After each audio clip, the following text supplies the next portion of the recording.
Singing in the Palace of Kings, with an epigraph from the Mahabharata. Wealth and power pass like a dream. Beauty fades like a flower. Long life is gone like a wave.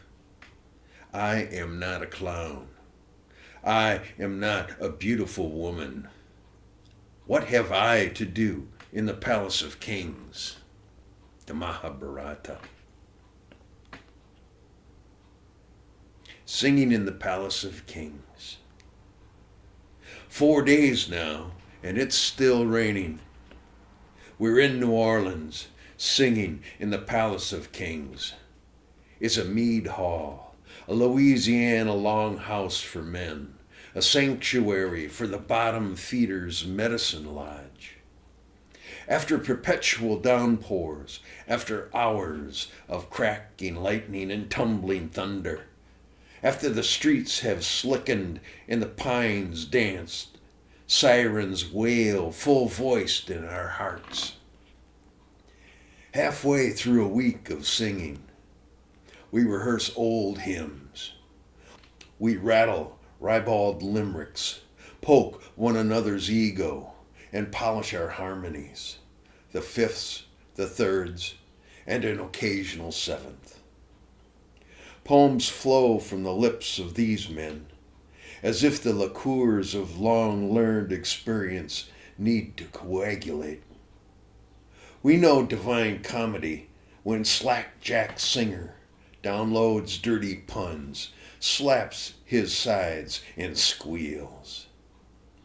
As a black-bearded king of gospel, David riffs on spirituals and blue notes.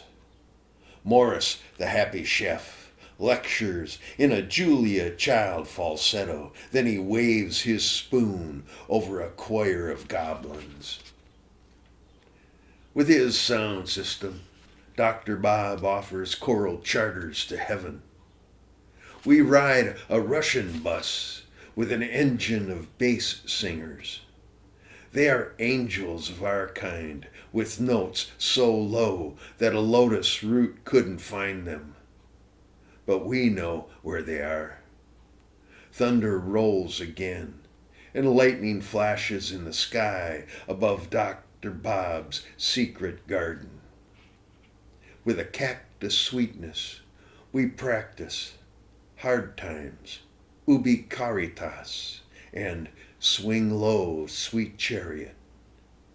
When Doug blows a pitch pipe, we find the hole in our souls. Something moves into the space. The Russian choir knows how to fill that space. And as it fills, it opens more. A miracle of grace and tears. When the Persian carpet accepts our tears, the reports of dying teachers, lost wives, lost farms, divorces, dead fathers, and our children who face the tortures and glories of the 21st century, Anno Dominum. When we wail through songs, the blues and standards, folk tunes, or chants of ancient Latin submission, the loved ones inside us swoon onto our throats, onto our lips and heaving chests. They arrive from beyond the veil of existence.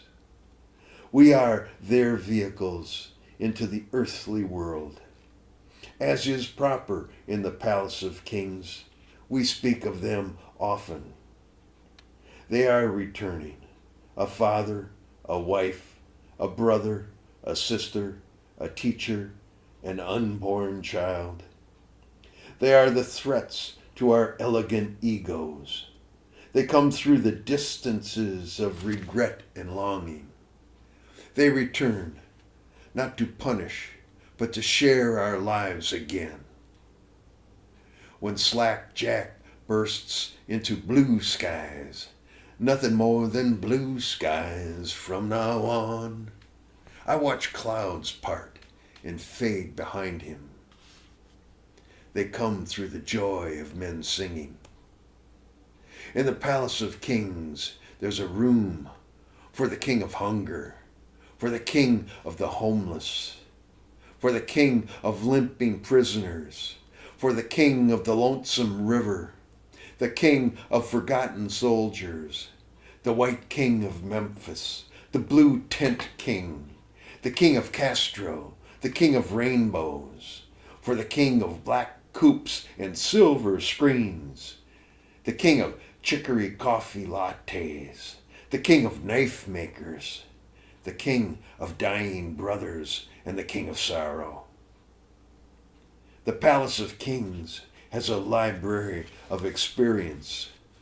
I stroll through the stacks of sorrow, the high shelves of regret, around tables of wrongdoing and commiseration, and into the ornate vaults of precious joys.